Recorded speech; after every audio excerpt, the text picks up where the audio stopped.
భద్రాద్రి కొత్తగూడెం జిల్లాలో ఇంజనీరింగ్ కళాశాల బస్సు ప్రమాదానికి గురైంది. పాల్వంచకు చెందిన కేఎల్ఆర్ ఇంజనీరింగ్ కళాశాలకు చెందిన బస్సు మణుగూరు నుంచి పాల్వంచకి వెళ్తూ ఉండగా మొండికుంటలోని సాయిబాబా ఆలయం సమీపంలో అదుపు తప్పి బోల్తా పడింది. ప్రమాద సమయంలో సుమారు 50 మంది విద్యార్థులున్నట్లు సమాచారం. వీరిలో 30 మంది వరకు గాయాలవడంతో భద్రాచలం ప్రభుత్వ ఆసుపత్రికి తరలించారు. ఉదయం 8:30 గంటల సమయంలో కళాశాలలో సెమిస్టర్ ఎగ్జామ్ ఉండడంతో విద్యార్థులు ఎగ్జామ్ రాసేందుకు కళాశాల బస్సులో బయలుదేరారు. ఈ ప్రమాదానికి సంబంధించి బస్సులో ప్రయాణిస్తున్న విద్యార్థి మాట్లాడుతూ, బస్సు రోజు వచ్చే బస్సు కాకుండా వేరే బస్సు వేశారని, బస్సు ఒక్కసారిగా ఒరిగిపోయి కూర్చుని బోల్తా పడిందని, అందులో ఫార్మసీ విద్యార్థులు, ఇంజనీరింగ్ విద్యార్థులు కలిసి బస్సులో ఉన్నామని తెలిపారు. భద్రాచల ప్రభుత్వ వైద్యశాల ఆర్ఎంఓ డాక్టర్ రాజశేఖర రెడ్డి మాట్లాడుతూ, బస్సు ప్రమాదం జరిగి తమ వైద్యశాలకు మరో 30 మంది వరకు విద్యార్థులు రావడం జరిగిందని, వారిలో ఓ 4-5గురికి ఇంజరీస్ అయ్యాయని, మిగతా వారికి చిన్న చిన్న గాయాలయ్యాయని, ఒక వ్యక్తికి తీవ్ర గాయాలవ్వడంతో ప్రైవేటు వైద్యశాలకు తరలించి వైద్యం అందించడం జరుగుతుందని తెలిపారు.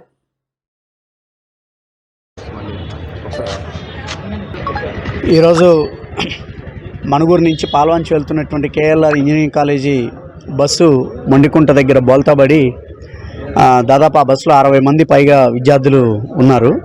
ఈ 60 మందిలో బోల్తాబడినటువంటి సందర్భంలో 32 మందికి గాయాలైనట్టుగా, ఈ 32 మందిలో కూడా 3గురికి కొద్దిగా తీవ్రమైనటువంటి గాయాలయ్యి ఆ 3గురిని ఒక ప్రైవేట్ హాస్పిటల్కి తరలించారని చెప్పేసి ఇక్కడ డాక్టర్స్ చెప్తున్నారు. మిగతా పిల్లలందరికీ ఇక్కడ ప్రాథమికమైనటువంటి వైద్యం అందుతూ ఉంది. కాబట్టి దెబ్బలు తగిలినటువంటి ఆ విద్యార్థులంతా కూడా త్వరగా కోలుకోవాలని చెప్పేసి సిపిఎం పార్టీగా మేము కోరుకుంటా ఉన్నాం. అలాగే ఈ ప్రమాదానికి సంబంధించినటువంటిది అసలు ఎందుకు ఈ ప్రమాదం జరిగింది, ప్రమాదానికి కారణాలు ఏంటనేది లోతుగా పరిశీలించాలని చెప్పేసి సిపిఎం పార్టీ భావిస్తూ ఉంది.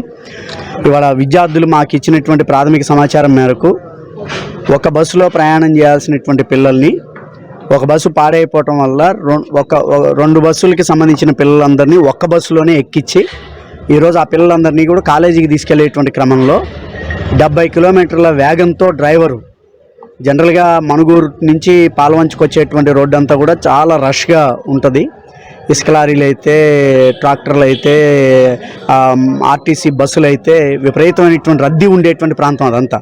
ఆ రద్దీ ఉండేటువంటి ఆ ప్రాంతం మొత్తానికి సంబంధించినటువంటి దాంట్లో ఈ డ్రైవర్ యొక్క తీవ్రమైనటువంటి నిర్లక్ష్యమే దీనికి ప్రధానమైనటువంటి కారణంగా కనబడతా ఉంది. అందుకని తక్షణమే జరిగినటువంటి ఘటన మీద విచారణ జరపాలి, బాధ్యులైనటువంటి వాళ్ళ మీద చర్యలు తీసుకోవాలి. బస్సు యొక్క కండిషను యాజ్ పర్ ఆర్టీఏ అధికారులు సంబంధించినటువంటి దాని ఆధారంగా ఆ బస్సు కండిషన్ ఉందా లేదా అనేటువంటి విచారణ కూడా చేయాలని చెప్పి సిపిఎం పార్టీ డిమాండ్ చేస్తూ ఉంది. అంటే బస్ కండిషన్ లేకుండా ఒక్కసారే కంప్లీట్గా హ్యాండిల్ స్టక్ అయిపోయి తీసపోయి డివైడర్ గుద్దారని చెప్పేసి పిల్లలు చెప్తా ఉన్నారు. కాబట్టి ఆ రకమైనటువంటి కండిషన్ ఎందుకు వచ్చింది అంటే బస్సు యొక్క కండిషన్ సక్రమంగా లేని కారణమా, లేదు మరమ్మతులు చేయించని కారణమా, లేదు దాన్ని సరైనటువంటి సమయంలో ఆర్టీఏ అధికారులు దానికి సంబంధించినటువంటి ఇన్స్పెక్షన్ చేసి అది సర్టిఫికెట్ అంటే ఇది ఫుల్ ఫిట్గా ఉంది అనేటువంటి సర్టిఫికెట్ ఇవ్వటంలో ఉన్నటువంటి లోపం జరిగిందా ఏంటనేది, ఈ విషయాలన్నిటి మీద విచారణ జరిపి అందుకు సంబంధించినటువంటి బాధ్యుల మీద చర్యలు తీసుకోవాలని చెప్పి సిపిఎం పార్టీ డిమాండ్ చేస్తూ ఉంది. సీరియస్గా ఉన్నటువంటి పిల్లల్ని మెరుగైన వైద్యం కోసం అవసరమైతే ఖమ్మం, హైదరాబాద్ హాస్పిటల్కి తరలించాలని చెప్పేసి కూడా మేము డిమాండ్ చేస్తూ ఉన్నాం.